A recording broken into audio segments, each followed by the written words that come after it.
it depends on your the aspect of what's going on at this point in time. So more or less, the average male is about 60%. The average female is about 55%.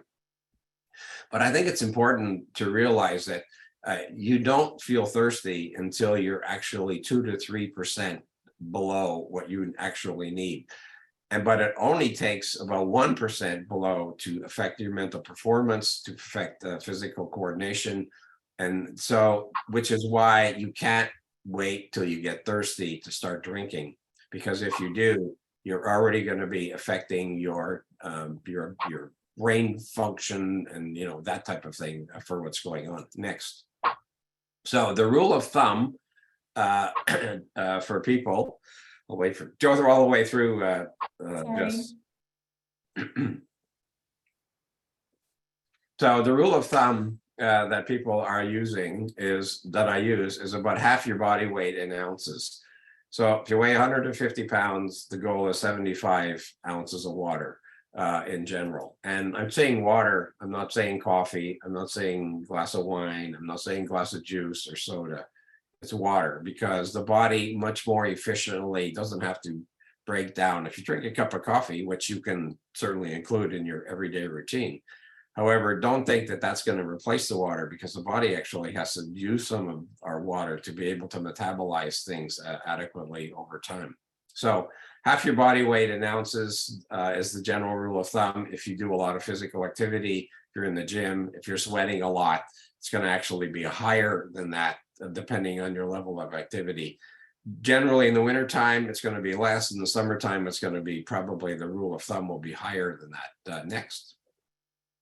So the exercise, as this slide suggests,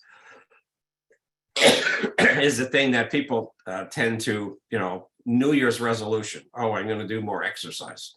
Well, I don't use the word exercise very much, because people generally tend to think it involves, the next slide, which is going to the gym, doing some form of physical fitness, etc. And obviously that's a great idea. However, if we go to the next slide, this is the one that's more important, because a lot of people that we see, that I see as a physician, don't have the capability of going to the gym because they don't feel well. Maybe they have a life-threatening illness. Maybe they have a lot of musculoskeletal problems, etc. Of all days to have this sore throat, I apologize.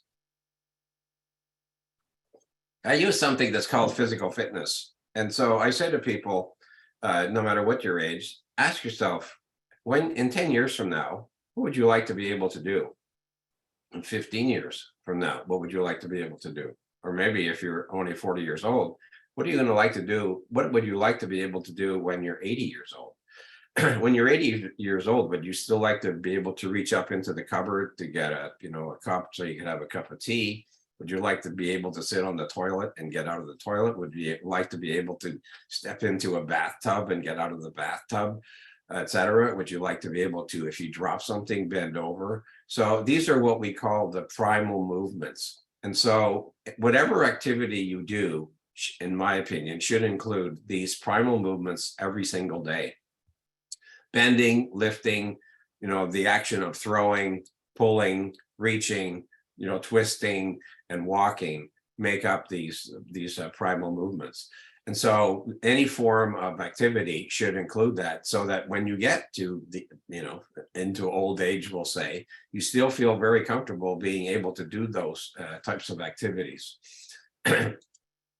So the activity, therefore, must be sustainable, whatever it is that you choose to do. You want to do it every day, and it should not take time to recover, which I'll talk about in just a sec. We're not doing this activity for sport, which is basically, you can, whether you're playing soccer or football or ice hockey or whatever it is that you'd rather do, but rather this is basically to live life to its fullest. It should include some type of contraction of the muscles, which will help your lymph move. We'll talk about it in a sec.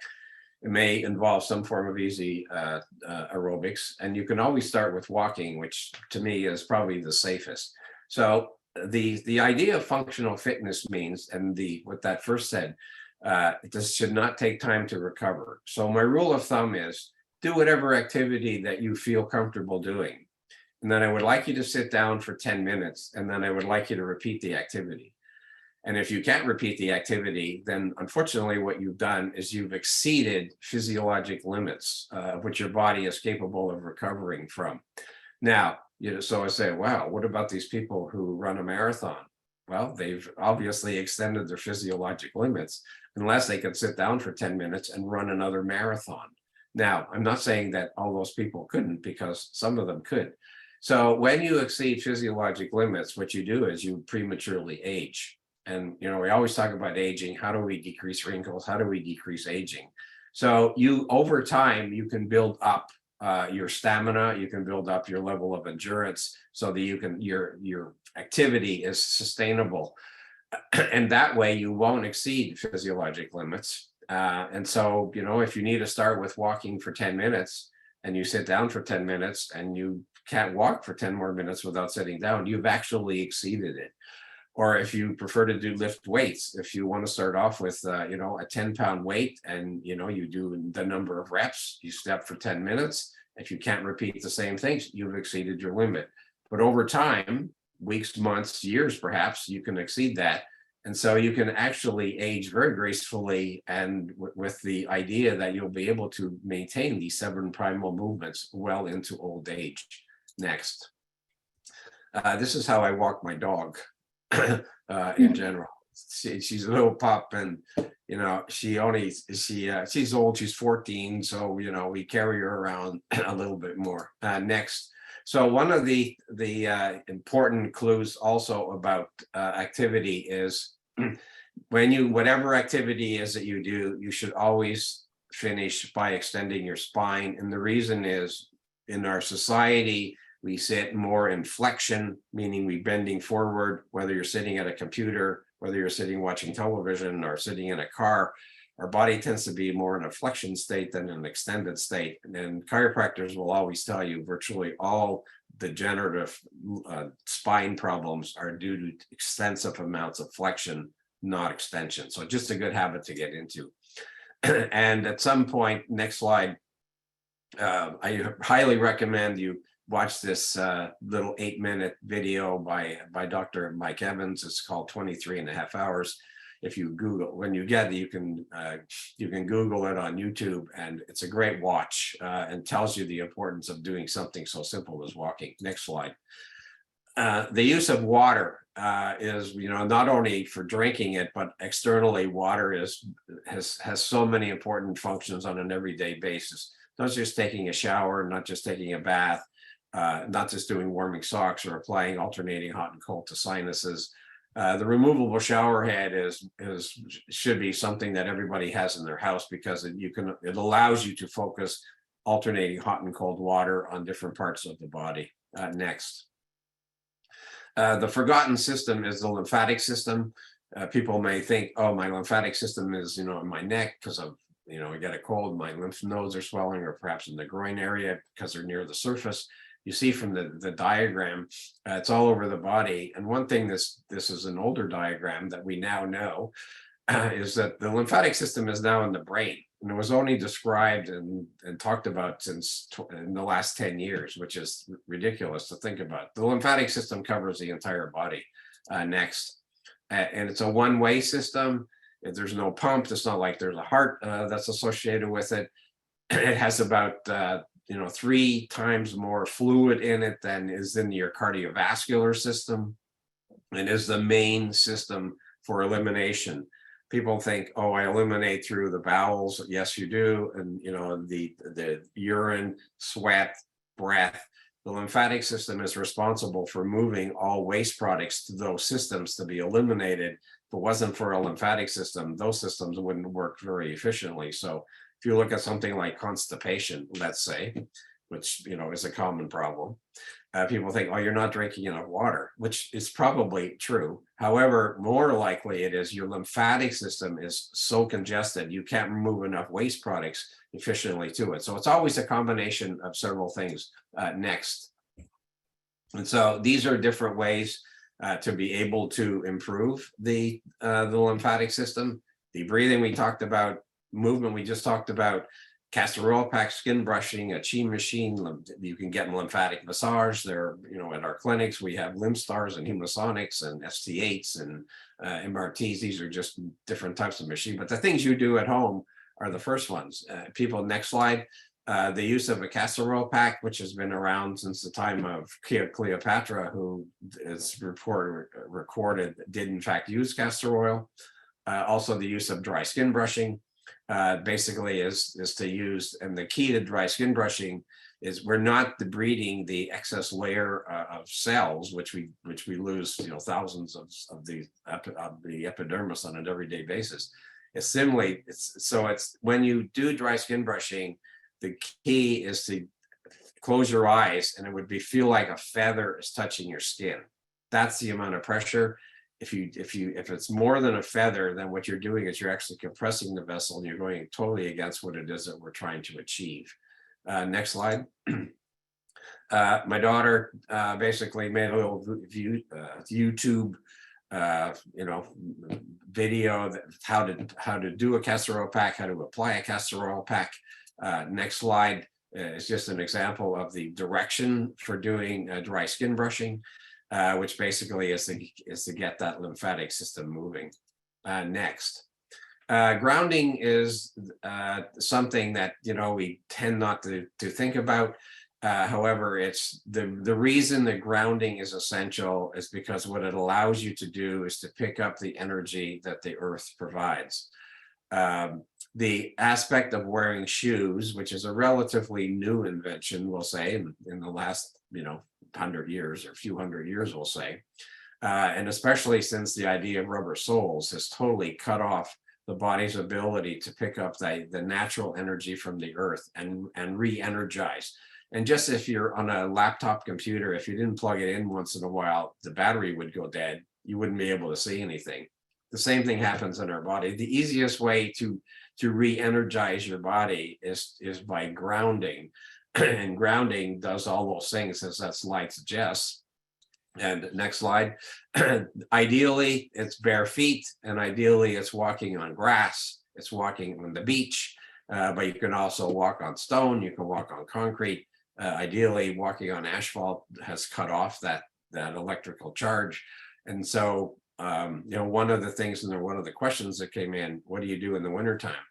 Well, one of the things when I lived in Portland, Oregon, what I told people to do is to go to Home Depot, make a little, 3x3 box, put it in your garage in your basement, go to buy some sand, and basically just fill that little box with sand and spend a few minutes every day, bare feet, just walking in the sand, which is ultimately a way that you can ground yourself.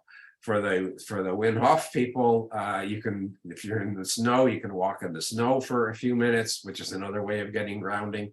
So there's always, no matter what the season, no matter what it is or where you are, the goal is as much as possible, have your feet touch the ground. Next. Nebulizing is a way of delivering different types of medication. People who have asthma, historically, nebulizers have been used forever.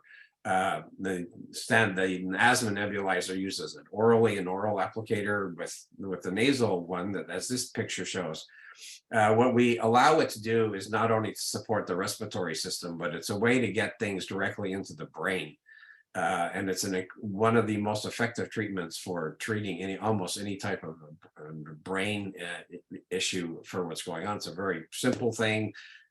There's different types of elements that we can add into the nebulizer. We use saline, obviously. Glutathione is an excellent remedy for your immune system, but we can also use colloidal silvers, or we can put minerals in there, or we can we put different types of homeopathic remedies, some phytogens, some herbal remedies, et cetera, et cetera. Next, getting enough sleep. Next one, Jessica. Getting enough sleep is, one can't say how important this is. And the people who think they can get by with 4 or 5 hours of sleep, are basically robbing themselves of longevity, because every time that your body doesn't get that into the adequate levels of the sleep cycles, what you ultimately don't do is you don't allow yourself enough time to heal. They say that about takes about 6 hours after your last meal to truly get your body into a proper state for healing itself, which is why the recommendation is don't eat within 3 hours of going to bed. The ideal time to go to bed, as that clock shows, is between 10 and 11. And the reason is that's a hormone. That's about your circadian rhythm. It's about setting your cortisol level. It's about setting your growth hormone levels. And so when we combine the aspects of not putting all our energy into digestion, when we're putting our energy into healing, if you're eating at bedtime and it takes 6 hours and you're only sleeping 6 hours, you basically have done what amounts to zero amount of healing your cells. And we only heal when we're sleeping. When you're sitting here listening to this, you're not actually healing. You're just sort of, you're on a treadmill. You're not going anywhere. You're treading water. So sleep is the absolute most essential component. And we say no Wi-Fi because it affects our sleep. To sleep in total darkness. And if you don't have blackout curtains, and get a blackout mask, because the pineal gland, which sets your circadian rhythm, it's also the most important thing to set your immune system, which people are not aware of. So the light is what turns it off. The dark is what turns it on. We want the pineal gland turned on during the night to set our rhythm, to set our immune system, and to set every other system in our body. Next. This is a sort of a recent addition, and I won't say it's the type of thing. I've added it from a health perspective, and you see that the bed is raised 2 to 4 inches. That's assuming, depending on the nature of your bed, whether you can put a 2x4 or a block or something under there. So why do you do that? And the main reason we do that is because it creates a proper electrical flow of minerals. People think, oh, how do I get more blood into my head? You get more blood into your head by actually elevating your head because of the gradient. Just like that tree, if you look outside your window, of course, if you're in the Northeast or wherever, your trees don't have any leaves, but you say in the spring, how does that tree get its nutrients? It doesn't get it from the air. It gets it from the roots, which means it's coming up the trunk of the tree. The same way the mineral gradients move things upwards. That's the main reason we're elevating the head of the bed. Next. Taking a few minutes a day to calm your system down. Sitting in a relaxed position is the type of thing. There is so much research that basically has been shown to be helpful to accomplish and accommodate that. Just take a few moments to calm yourself, whether you want to close your eyes and just you're comfortable or not, but just there's so many positive things that can be done. Next slide for that. This is just a summary of what we've just basically gone through.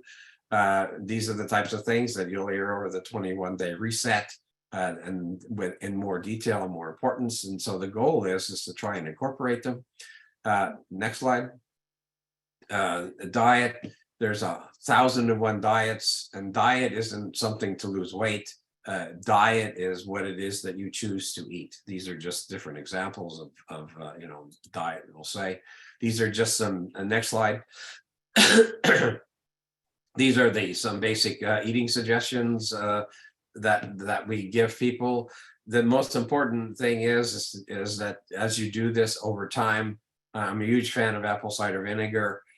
Basically, and that's before meals, and it's not to basically acidify your stomach, because apple cider vinegar is about a 6.5 pH, which isn't very acidic, but it's to tell your body that food is coming. Smell the food, think about the food, chew extremely well, put your fork down between, don't drink with meals, which people have a hard time doing, because we want to use our saliva to basically moisten the food that we're eating. Give thanks before you eat. After you eat, and when you're eating in a peaceful place. Don't be watching some movie or the news or that type of thing. And then after eating, just sit and relax for 30 minutes. And it's something that our society just doesn't do anymore. Next slide is just the apple cider vinegar. I suggest half to 1 teaspoon in a glass of water 15 minutes before meals. Next, these are just different examples of different types of diets. And, people say, well, what's the best diet? There isn't one. What is the best diet for you? That's personal. What we do know is from the next slide that, the more different colors that you have, that includes lots of probiotics and prebiotics. These are preferred. So prebiotics, next slide, are included in these foods. So the more that we include these types of foods along with the next slide, which basically is the probiotic foods, are supplying our microbiome, which is a whole subject of a whole lecture by itself. But people are now familiar with probiotics, or familiar with our microbiome. That we have 2 to 4 pounds of bacteria in our gastrointestinal tract, and without it we wouldn't survive for very long. Next slide. The rule of thumb is 10 different colors, which sounds like a lot, and it is.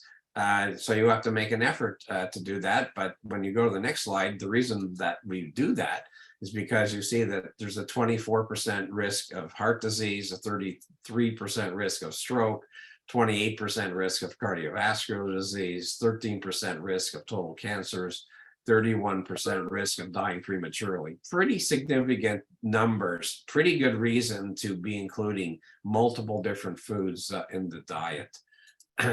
And last slide. Let the reset begin. But before we do, we'll take the rest of the hour here to basically answer any questions that Jessica may have got, or any things that I've said that you may want to ask me to clarify. I'll be happy to do that. So Jessica, I'll turn it back over to you. Thank you very much, Dr. Thom. Okay, so let me first go ahead and start with the questions that were submitted in advance, and then we'll go ahead and address the questions in the chat. So the questions that were submitted in advance were, here's someone who says, I'm on my second statin drug, first Lipitor, which is a fat soluble drug, now Zypitamag, which is water soluble. Both had side effects of weakness for me. I was put on Lipitor when I had a TIA and my cholesterol level was close to 300. It's now under 200 now, but because of the weakness and side effects, I'm not sure that this is taking the medicine essentially is worth it. So my diet's fine and I exercise. I would love to get off of the statins. My question is there a natural remedy for genetic high cholesterol? Interesting question. So first of all, as the last point just said, genetically high cholesterol. Anytime somebody's cholesterol is routinely over 250, we consider it probably genetic. And you have to remember that your cholesterol is not coming from your diet. In fact, only 15 to 20% of your total cholesterol is diet related. 80% of your cholesterol is coming from your liver. So as a physician, what our goal is not to just lower your cholesterol, it's to basically realize what other body parts are not necessarily working the most efficiently. So what I focus on, and there's 101 natural remedies to support liver function, but from the body reset, two most important things they're going to do is castor oil packs and dry skin brushing to improve your lymphatic system. So I hope you're taking coenzyme Q10, which historically is what is being depleted when somebody is on a statin drug. And it's the #1 cause that people experience the weakness. And when you say weakness, I'm going to assume it's muscle weakness, musculoskeletal weakness. So yeah. Adding coenzyme Q10, if you're not taking it, I would say easily in a dose of 120 milligrams, but perhaps even higher than that, maybe even as high as 500 milligrams a day, maybe something that would at least help your weakness. Now the goal, yes, their goal is, we'll say, is to lower the total cholesterol, but more importantly, the goal is to say, how many of the other things am I doing, of all the things I just talked about, those are the types of things that which ultimately will prolong quality of life. And I would say, I mean, I'll be honest, I don't really get too concerned about a number. I'm more interested in how are all the organ systems functioning, because when they function well, because if you truly look back, and they took cholesterol in 1900, 120 years ago, people routinely had cholesterols at 300, but they weren't dying of heart disease for lots of different reasons. So hopefully that will give you some idea of the types of things that you may be able to look into. Okay, great, thanks. Another participant in advance asked, I wonder if there are remedies, homeopathic or others, that you would recommend to boost the immune system for someone who would be flying? The boosting the immune system is an interesting term, because the reality is you don't really necessarily want to boost the immune system. You want to normalize the immune system, because there are people who have autoimmune disease where the immune system is overactive. So do you want to boost that immune system? So it's a term that I don't like to use. I prefer to say, how do you normalize the immune system? You normalize the immune system by doing the basic treatment guidelines. And so, yes, there are things which will especially we've just come through COVID, the pandemic, for a couple of years, so probiotics or something which will help that routinely, taking a little more vitamin C, zinc has routinely been shown to be very helpful. Vitamin D levels are now, I mean, the research that came over the last 2 years. So what you want to do is you want to optimize all those levels. Ideally, you would like to have a vitamin D level between 50 and 60. If you're in the US and Canada, it's going to be something, I think the numbers are more like 150, because they use a different metric unit as far as their units are concerned. So, making sure that you have done the things, making sure your lymphatic system, making sure you're well hydrated before you get on an airplane, are all the types of things that you can easily do for yourself on an everyday basis that I think will hold you in good stead. And the other thing about it is, don't feel that getting ill is you're something wrong with your immune system. You need to get sick a minimum of 1 time a year, ideally with fever, in order to reset your immune system. And I have to say, thankfully, it's now only the 3rd day of January, but I've already had my reset for the entire year, because I had a fever 2 nights ago, which is exactly what you want to do. It's how the body allows it. It's like going to, driving your car and never getting it tuned up, never changing the oil. It eventually wouldn't work very well. So your body needs this, and that's why we're doing the whole reset. Part of this is to get your body in a place that you're able to deal with your everyday things that go on for you. All right, great. Let me move on to kind of the sleep slides and the grounding slides. One thing was, are there any contraindications for using a grounding mat, such as maybe a pacemaker? And can you speak to just grounding mats in general, maybe explain what they are, or grounding sheets as well? So the grounding sheet, grounding mat, same idea, is to allow your body to get re-energized. So, I always say, so would somebody who has a pacemaker, would your cardiologist say you should never walk on a beach, you should never walk barefoot on the grass, you should never walk barefoot, period? Would that energy from the earth basically upset the pacemaker? And I think common sense would say, no, it's not going to. The type of energy that we're talking about of a grounding mat is duplicating what you would get from walking barefoot, on the ground. So no, I would say no, there's not a contraindication to that.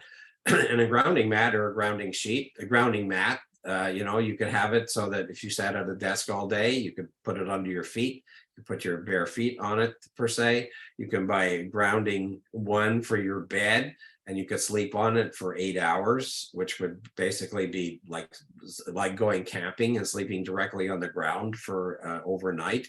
And so why people feel better, why they enjoy camping. You say, well, I like the outdoors, it's fresher. Yes, but sleeping on the ground is a real bonus also. And, we just have to look back to ancient cultures. Where did people sleep? They slept directly on the ground.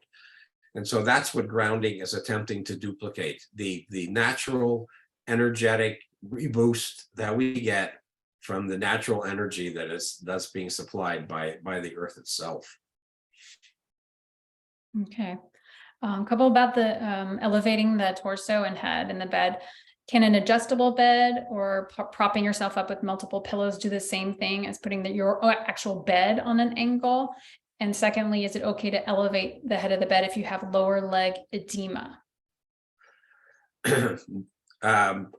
It's helpful to use pillows. It is helpful to use an adjustable, the adjustable head of the bed.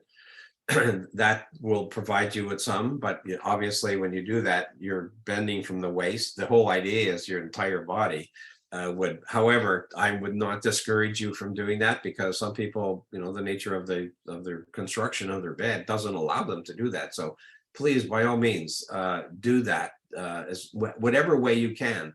And whether it's an inch or two, it's better than no inches. Let's put it that way.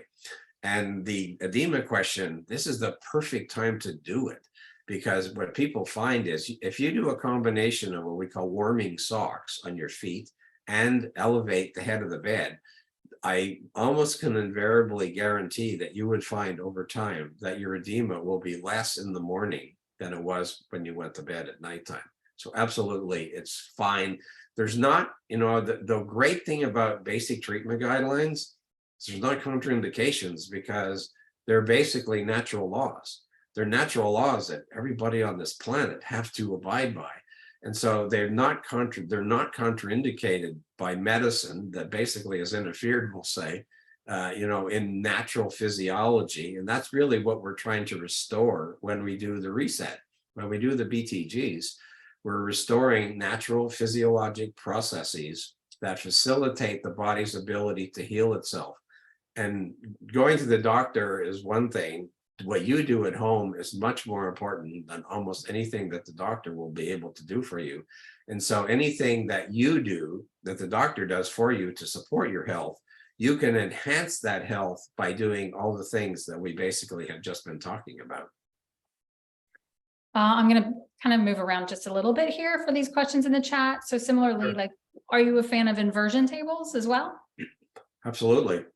It's not a good idea for some people who, with certain types of health problems, and people doing inversion tables and too much blood in their head, if they've had some type of a lesion, that may be so. That's not, inversion table, is that a natural law? I would say that's not a natural law. However, it's a great therapy for certain types of issues and problems. And if people, don't have contraindications, which that one you would have to ask your physician about, absolutely, it would be something that would be very helpful for many people. Awesome. Cool. I have a question here that someone's asking about natural suggestions for hypothyroidism. So hypothyroidism is low functioning thyroid. And what's interesting about hypothyroid, one of the most common is called Hashimoto's, Hashimoto thyroiditis, which is not all types of hypothyroid, mind you, but it's one of the more common ones. And what that means is that your body, it's an autoimmune disease, and your body is breaking it down. Your body is breaking your own thyroid down. So what you have is very high levels of thyroid antibodies, which lowers your body's ability to make adequate levels of thyroxine, and then which converts ultimately to the free T3, which is our active hormone. So natural ways of supporting it. Well, the first thing you do, anybody with a thyroid problem, especially an autoimmune thyroid problem, the first thing you do is you have to look at your diet, because there's a very common overlap between eating gluten foods and Hashimoto's thyroiditis. So the first thing I always do is say you have to try a gluten-free diet, because gluten is a mimicker, and it mimics what the thyroid is doing. And by removing the gluten from the diet, that by itself may help correct or may help improve your thyroid function for what's going on.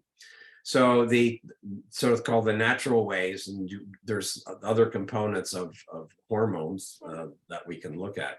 But there's things that, iodine is historically is a nutrient that is necessary for thyroid function. Usually in this part of the world, if people are eating processed food, which has tons of salt in it, because processed food tends to include too much sodium in the diet. Those foods also have iodized, you are using iodized salt. You would tend to think, okay, it's probably not iodine, but there's other nutrients like tyrosine that are necessary for making thyroid hormone. There are herbal medicines that have support to support thyroid function that may be of some benefit. Some nutraceutical companies make a variety of different type of thyroid that usually are a combination of minerals in addition to iodine, as well as some herbs. What you'd have to ask your practitioner specifically for your specific case. And just another comment about hypothyroid. It's the most common age for developing it is postmenopausal. And people say, wow, why is it postmenopausal?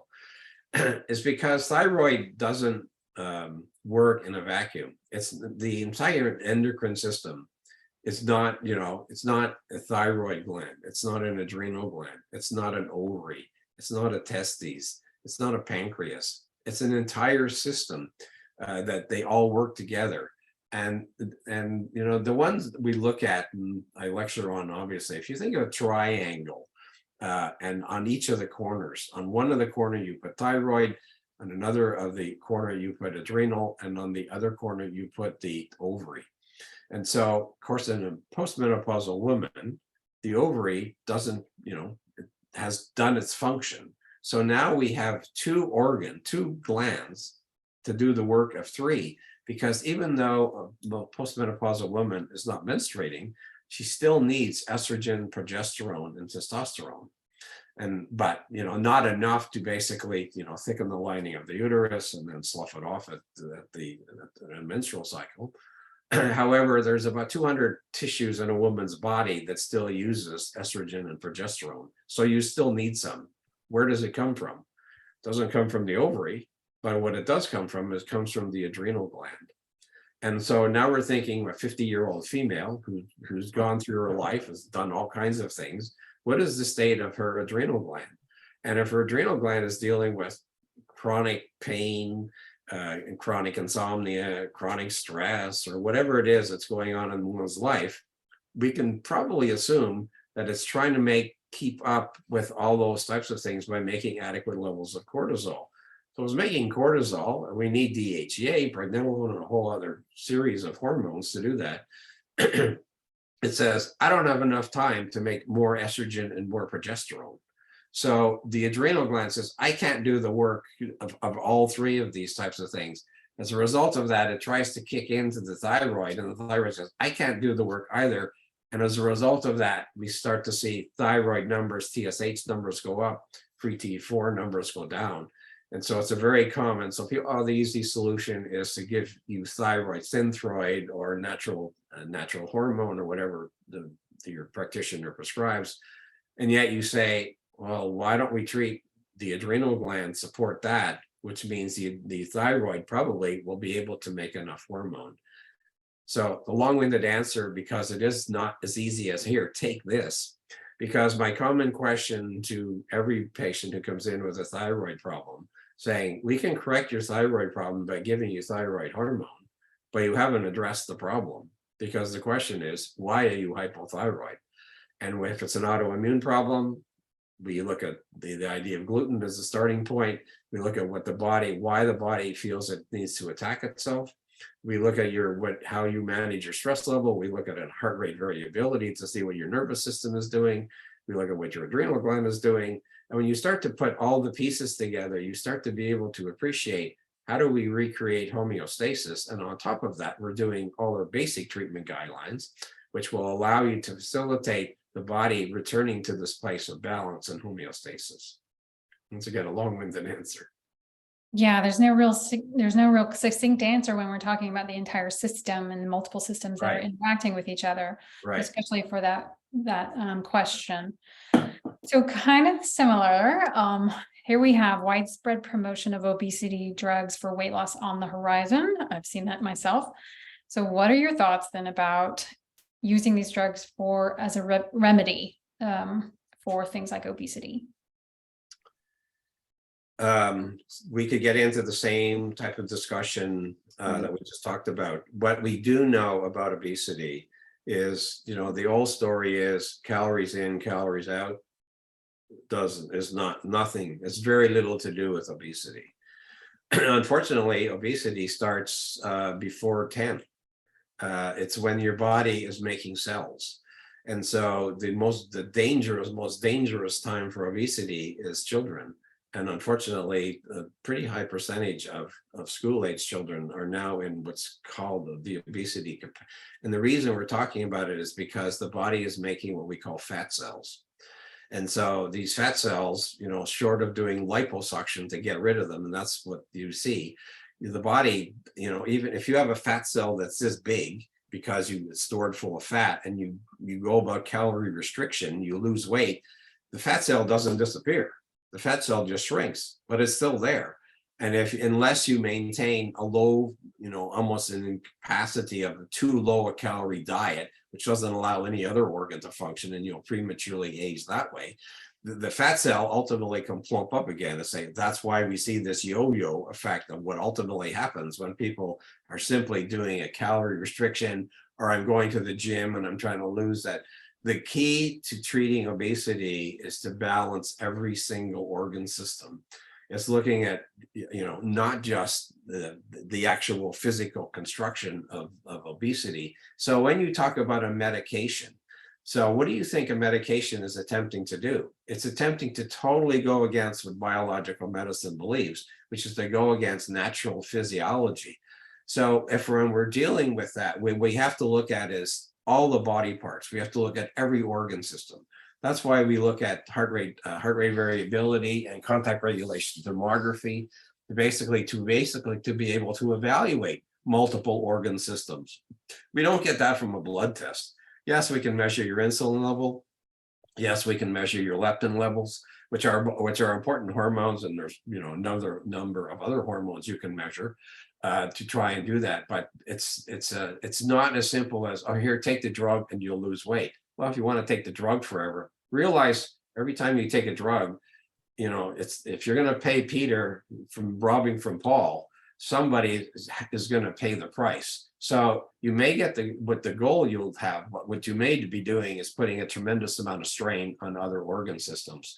So in a short-term type thing, for whatever reason, but if you're not including things like the BTGs on a regular basis and working with your practitioner to try and balance all your organ systems, I see that as a short-term solution to, unfortunately, what is a very long-term problem. Awesome. Okay, great. Can you speak quickly? I know we only have a minute left, but can you speak quickly about PEMF mats? Similarly about PEMF mats and what they do?